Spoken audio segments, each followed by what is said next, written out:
Сәлеметсіздер ме, 4-ші сынып оқушылары? Бүгінгі сабағымыздың тақырыбы презентация слайдының макеті. Осы сабақта қол жеткізілетін оқу мақсаттары: слайд үшін макет таңдау. Бағалау критерийлері: слайдқа макет таңдайды, дайын шаблондарды таңдай алады, слайд бағытын өзгерте алады.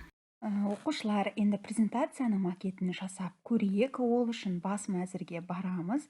Барлық программалары бөлімінен стандартная папкасын таңдап, Microsoft Office бумасын таңдайсыздар. Microsoft Office бумасынан Microsoft Office PowerPoint бағдарламасын ашасыздар. Бағдарлама терезесі ашылғаннан кейін жоғарғы жақта главная бөлімінде макет батырмасы көрсетілген. Макет батырмасының оң жағындағы сызықшаны төмен түсіріп ашатын болсақ, біздің слайдымыздың беттеріне арналған макет түрлері көрсетілген. Яғни макетте біздің берілетін заголовка, текст, сурет, видео, диаграмманың қалай орналасуы керек екені көрсетіледі. Қазіргі таңда біз 8 наурызға анамызға құттықтау жасайтын болғандықтан, немесе қандай да бір құрбымызға құттықтау жасайтын болғандықтан, слайдымызға мына объектіні таңдадым. Объект с подписью. Және де сіздер дизайн бөліміне өтіп, өздеріңізге ұнайтын дизайн түрлерін таңдай аласыздар. Сонымен қатар дизайнның жанында цвет батырмасы орналасқан. Бұл батырмалар арқылы берілген слайдымыздың фондарын өзгертіп таңдауымызға болады.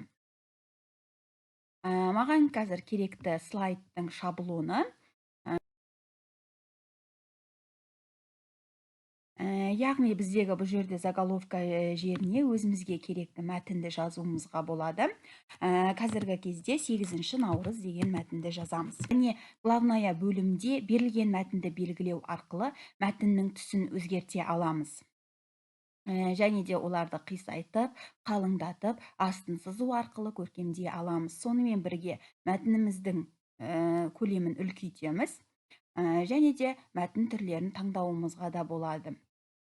Ары қарай текст слайды жерінде жаңағы әрекет бойынша сөздердің барлығын белгілеу арқылы оны жуандатып, қисайтып, түсін өзгертуімізге болады. Және де оны форматта орналасу орнын жасауға болады. Ортасына, жанына, оң жақ жанына және де үлкейтуге болады. Үлкейту үшін мына жердегі цифр санын өзгертуге немесе үлкен А батырмасын басу арқылы өзгертуімізге болады.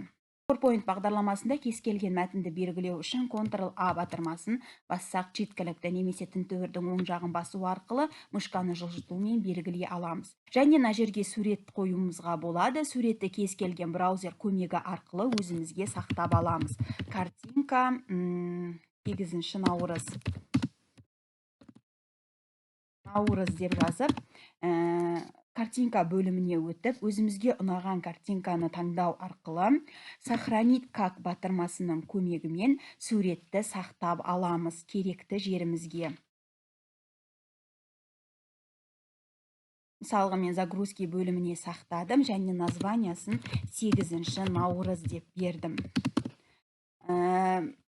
Керекті суретімізді орналастыру үшін мына жердегі вставить рисунки из файла батырмасын немесе вставка бөлімінен рисунок батырмасын бассақ жеткілікті. Загрузки бөліміне барамыз. 8 наурыз суретін таңдадық. Және жан-жағына тарту арқылы суретімізге өзімізге ұнаған көлемде үлкейтуімізге болады. Суретімізді сақтау үшін сохранить как батырмасын бассаңыз жеткілікті.